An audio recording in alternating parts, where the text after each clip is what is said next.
اب ہم شروع کرتے ہیں یونس علیہ السلام کا قصہ۔ یونس علیہ السلام ایک عظیم اور کریم نبی تھے۔ ان کا قصہ قرآن کریم میں ایک انوکھا قصہ ہے۔ آپ کے والد کا نام متا تھا اور آپ سیدنا ابراہیم علیہ السلام کی نسل سے تھے۔ آپ کا ایک نام ذوالنون بھی ہے، یعنی مچھلی والے۔ النون کا مطلب ہے مچھلی۔ اسی طرح آپ کو صاحب الحوت بھی کہا جاتا ہے۔ اللہ تعالیٰ نے آپ کو ان سب ناموں سے پکارا ہے۔ آپ کو ایک عظیم بستی کی طرف مبعوث کیا گیا۔ اس بستی کا نام نینوا تھا۔ یہ عراق کے شمال میں واقع تھی، موصل کے بالمقابل تھی۔ ان دونوں کے درمیان دریائے دجلہ واقع تھا۔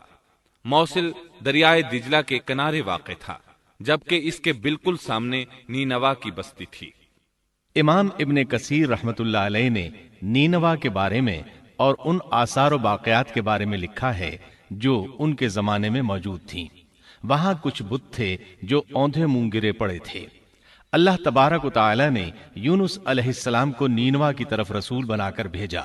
سورۃ الصافات آیت 139 میں ہے، وَإِنَّ يُونُسَ لَمِنَ الْمُرْسَلِينَ، اور بے شک یونس رسولوں میں سے تھے۔ آگے اللہ آیت 147 میں فرماتے ہیں، وَأَرْسَلْنَاهُ إِلَى 100,000 أَوْ يَزِيدُونَ، اور ہم نے اسے 100,000 بلکہ اور زیادہ آدمیوں کی طرف بھیجا۔ یعنی ان کی تعداد 100,000 سے زیادہ تھی۔ رہا یہ سوال کہ لاکھ سے کتنے زیادہ تھے، اکثر علماء کرام نے وضاحت کی ہے کہ وہ 100,000 سے قریباً 20,000 زیادہ تھے۔ اس طرح بستی والوں کی تعداد 1,20,000 تھی، اور یہ سب کے سب کفر پر تھے۔ یونس علیہ السلام انہیں سال ہر سال دعوت دیتے رہے، لیکن وہ اپنے کفر ہی پر ڈٹے رہے۔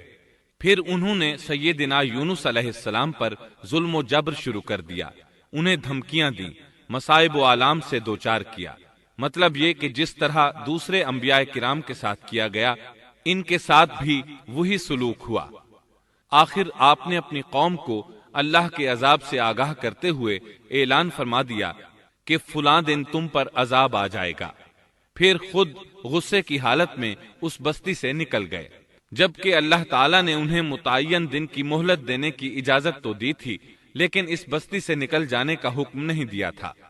جب آپ نے انہیں یہ مہلت سنائی تو خود غصے کی حالت میں بستی سے نکل گئے۔ سورہ انبیاء آیت 87 میں اللہ تعالیٰ فرماتے ہیں، وَذَا النُّونِ إِذ ذَّهَبَ مُغَاضِبًا فَظَنَّ أَن لَّن نَّقْدِرَ عَلَيْهِ، مچھلی والے کو یاد کرو جبکہ وہ غصے سے چل دیا اور خیال کیا کہ ہم اسے نہ پکڑ سکیں گے۔ اس آیت کی تفسیر میں امام رازی رحمہ اللہ لکھتے ہیں، جس نے یہ گمان کیا کہ اللہ تعالیٰ اسے پکڑنے کی قدرت نہیں رکھتا، وہ آدمی کافر ہے۔ سیدنا امیر معاویہ رضی اللہ عنہ سے روایت ہے، انہوں نے سیدنا ابن عباس رضی اللہ عنہما سے کہا، آج رات قرآن کریم کی چند آیات کے معانی میں میں الجھ کر رہ گیا ہوں، مجھے کوئی راستہ سجھائی نہیں دے رہا کہ اس الجھن سے کس طرح نکلوں۔ مجھے بس آپ ایسے نظر آتے ہیں جو ان آیات کا مطلب بتا سکتے ہیں۔ کم از کم میں ان آیات کی تفسیر اور تعبیر نہیں سمجھ سکا۔ ابن عباس رضی اللہ عنہما نے پوچھا، وہ کون سی آیات ہیں؟ سیدنا امیر معاویہ رضی اللہ عنہ کہنے لگے، یونس علیہ السلام کا یہ خیال کرنا کہ اللہ تعالیٰ ان پر قدرت نہیں رکھتے۔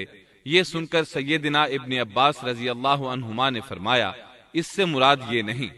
یہ لفظ قدر یہاں تنگی کے معنی میں آیا ہے، قدرت اور طاقت رکھنے کے معنی میں نہیں۔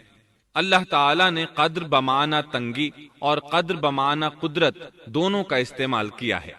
تنگی کے معنی کی مثال سورۃ الطلاق آیت نمبر 7 میں ہے، وَمَن قُدِرَ عَلَيْهِ رِزْقُهُ فَلْيُنفِقْ مِمَّا آتَاهُ اللَّهُ، اور جس پر اس کے رزق کی تنگی کی گئی ہو، اسے چاہیے کہ جو کچھ اللہ تعالیٰ نے اسے دے رکھا ہے